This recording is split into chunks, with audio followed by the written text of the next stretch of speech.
Game after game, we try to challenge ourselves. For Detroit, we wanted to, first of all, to write a story that would be incredibly bending, which means the most non-linear story that we've ever created. And we wanted really the player to have the possibility to change the story, change his own journey. When you're writing at Quantic, you're writing for an interactive medium. You know, when you're working in television, you'll put a character in a difficult situation, and you as a writing team will argue about what would that character do. But ultimately, you have to decide what happens, and you just show the audience. What's interesting about interactive drama is you bring the player into that conversation, and it changes your job slightly as a writer, because your job is to provide a narrative context in which the player can write his own story. You're giving him this kind of narrative Lego that he's going to snap together into his own shape. You also have the ability to make your audience attach themselves to your characters, because the audience is in some sense responsible for what happens to the characters. It's just a few cans. Come on, let's go. We have some cash now. You used me to steal that money. How could you do that? I trusted you. What is a bit specific about these scripts is how large they are. If you take a film script, there are about 100 pages. But here we have to deal with a script that is between 4,000 and 5,000 pages. Everything becomes bigger because we don't just tell one story, but we tell all the possible stories that can be told within this narrative space. On Act 3, our final act, we have around 1,000 different scenarios. And every one of those scenarios has to be as interesting, as passionate, as strong, and as emotional for the player. We want every action that the player does, every interaction that is available to serve in telling the story, and help the player understand who his character is, and build that character moment to moment.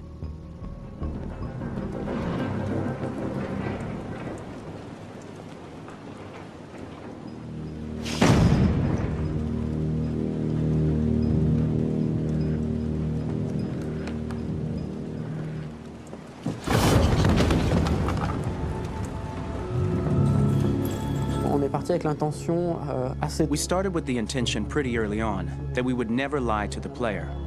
So we implemented a visible tree structure in the game that players can consult during a scene or at the end of it, which shows exactly what they did and what they missed.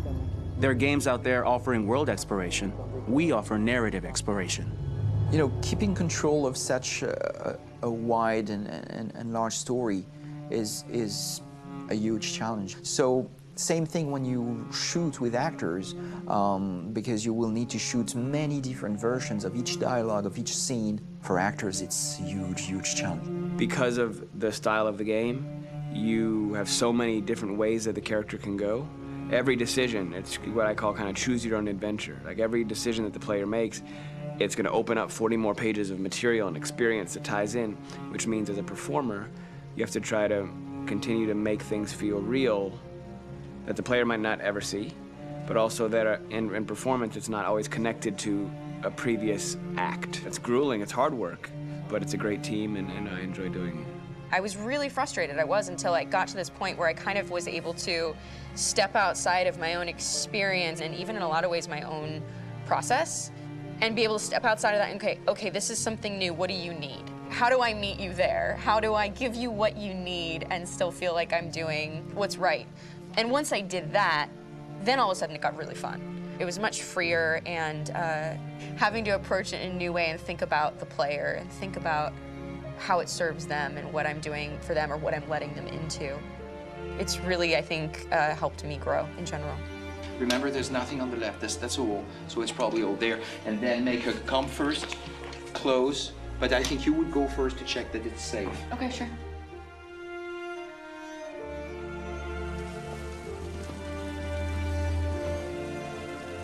The most enjoyable thing about working in performance capture on this kind of project is that if I shot a film, I would get to do one of these endings.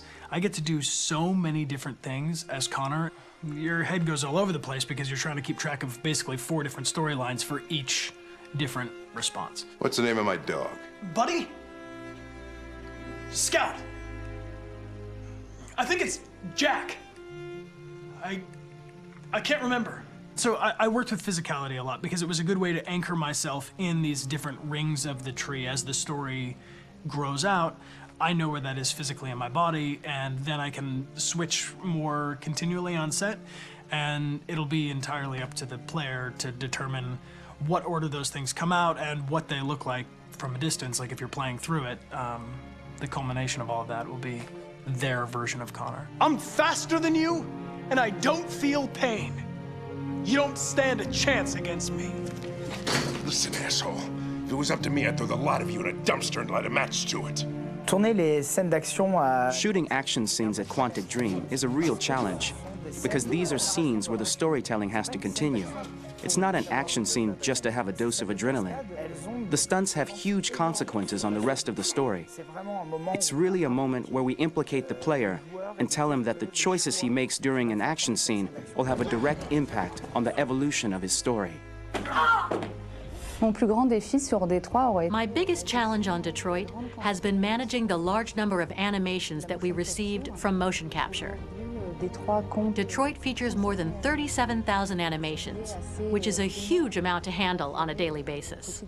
Donc il faut prendre conscience que... You have to realize that the player, in his first playthrough, will miss certain scenes. This also means that we had to think of, conceive, and produce all the potential story paths. The characters' costumes, the places, day or night, the weather. Did the character get shot in the shoulder? Did he get injured? All this consistency forced us to produce a lot of graphic assets in order to, quite simply, allow the player to have true continuity throughout the story. Honestly, we were even surprised by the challenges that come with such a big tree structure, and we did our best to guarantee quality across all the game and make sure that whatever path you choose within this narrative space, you will have an equally good experience.